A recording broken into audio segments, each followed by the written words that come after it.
అరుణోదయ దర్శనం అనే కార్యక్రమానికి మీ అందరికీ స్వాగతం పలుకుతున్నానండి. మన ప్రభువును మన రక్షకుడైన యేసుక్రీస్తు అతి శ్రేష్టమైన ఉన్నతమైన నామములో మీ అందరికీ శుభాభివందనాలండి. గడిచిన కాలమంతా తన రెక్కల చాటున మనల్ని కాపాడిన దేవాది దేవుడైన యేసయ్యకి కృతజ్ఞతాస్తుతులు చెల్లిస్తూ చక్కటి వాగ్దానం అండి, దీవెనకరమైన వాగ్దానాన్ని జ్ఞాపకం చేసుకుందాం. హెబ్రీలకు రాసిన పత్రిక 13వ అధ్యాయము 5వ వచనాన్ని ధ్యానం చేసుకుందామండి. హెబ్రీలకు రాసిన పత్రిక 13వ అధ్యాయము 5వ వచనం చదువుతానండి, ఆలకించండి. ధనాపేక్ష లేని వారై మీకు కలిగిన వాటితో తృప్తి పొంది ఉండుడి. నిన్ను ఏమాత్రమును విడువను, నిన్ను ఎన్నడును ఎడబాయను అని ఆయనయే చెప్పెను కదా. దేవుని బిడలారా, దేవుని వాక్యాన్ని వింటున్న ప్రియ సహోదరి సహోదరుడా, దేవుని వాక్యం విలువైనది. దేవుని వాక్యము మనల్ని ఆదరిస్తుంది, మన బాధలో నెమ్మదినిస్తుంది, మన త్రోవకు వెలుగుగా ఉండి మనల్ని నడిపిస్తూ ఉంటుంది.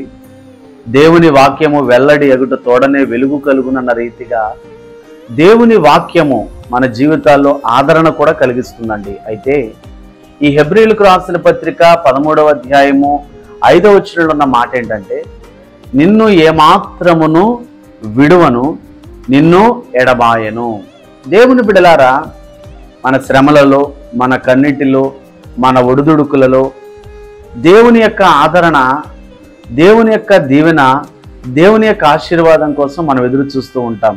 సామాన్యంగా మనుషులమైన మనము మనకు కలిగిన బాధను బట్టి మనకు తెలిసిన సహోదరుడికో సహోదరికో లేదంటే మన రక్త సంబంధికుల్లో ఎవరితోనైనా సరే మన బాధను పంచుకుంటాం. దానికి నేనేం తప్పేమన్ను.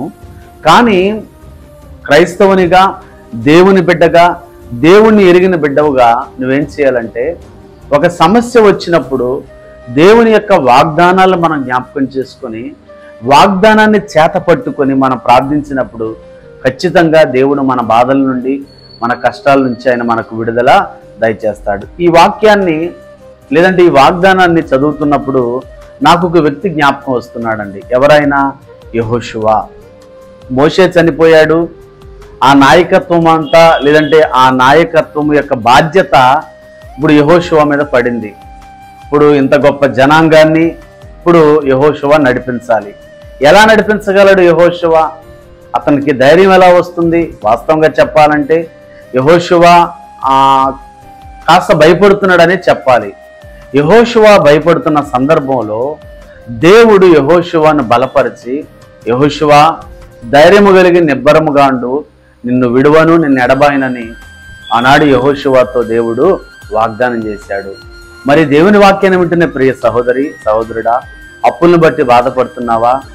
లేదంటే కుటుంబంలో భర్తతో భార్యతో సమాధానం లేక, అలాగే పిల్లలు మాట వినట్లేదని, అలాగే వ్యాపారం అభివృద్ధి చెందట్లేదని, ఎంత పెట్టుబడి పెట్టినా, వ్యవసాయం చేస్తున్నా వ్యవసాయంలో సరైన ఫలితాలు చూడలేక, ఇంకా ఎంతో గొప్ప చదువుకున్న ఉద్యోగము లేక, ఇలా అనేక రకాలైన కష్టాలలో, కన్నీళ్లలో, ఒడిదుడుకులో నువ్వు ఉన్నప్పటికీ దేవుడు నిన్ను ఆదరించడానికి, దేవుడు నిన్ను ప్రేమించడానికి సిద్ధంగా ఉన్నాడు. కాబట్టి ఈ హెబ్రీలకు రాసిన పత్రిక 13వ అధ్యాయము 5వ వచనం ప్రకారం దేవుడు మనల్ని విడువడు, దేవుడు మనల్ని ఎన్నడూ ఎడబాయడు. ఆయన అసలు మనల్ని మర్చిపోయే దేవుడే కాదండి. కాబట్టి ఏదైనా కష్టమున్నా, దుఃఖమున్నా మనుషులతో చెప్పుకునే కంటే, మనుషులతో చెప్పుకోవద్దని నేను అన్నాను, కానీ నువ్వు మనుషులకిచ్చే ఆ ప్రాధాన్యత కంటే నువ్వు దేవునికి ఎక్కువగా ప్రాధాన్యత ఇచ్చి ప్రార్థించి మోకరించి దేవుణ్ణి అడిగితే ఖచ్చితంగా నీకు విడుదల కలిగించడానికి, నిన్ను ఆదరించడానికి, నిన్ను బలపరచడానికి దేవాది దేవుడు సిద్ధంగా ఉన్నాడు. అట్టి దీవెన, అట్టి ఆదరణ ఈ ఉదయకాల సమయంలో మీ అందరికీ తోడయ్యుండును గాక. ఆమేన్. ప్రార్థన చేస్తానండి. పరిశుద్ధుడా, ప్రేమ కలిగిన మా తండ్రి, వందనాలయ్యా.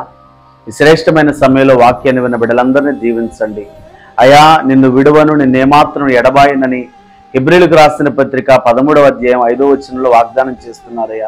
ఎవరెటువంటి కష్టాలలో, కన్నీళ్లలో, వేదనలో, దుఃఖములో, అనారోగ్యములో, లేదంటే సమాధానం లేక, ఉద్యోగం లేక, వ్యాపారాలు అభివృద్ధి లేక, వ్యవసాయంలో అభివృద్ధి లేక, ఇంకా అనేక రకాలైన కష్టాల చేత, కన్నీళ్ల చేత, సాతాను శక్తుల చేత, ఇంకా అనేక రకాలైన బలహీనతల చేత, మానసికమైన ఒత్తిళ్ల చేత కృంగిపోతున్న వారందరూ లేవనెత్తండి అయ్యా.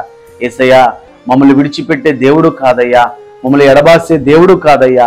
అటు రీతిగా శ్రేష్టమైన సమయంలో ఈ అరుణోదయ దర్శనం అనే ఈ కార్యక్రమాన్ని ఎంతమంది అయితే చూశారో వారందరి జీవితాల అద్భుతాలు జరిగించుమని యేసయ్య నామములో ప్రార్థిస్తున్నాము తండ్రి. Amen. God bless you all.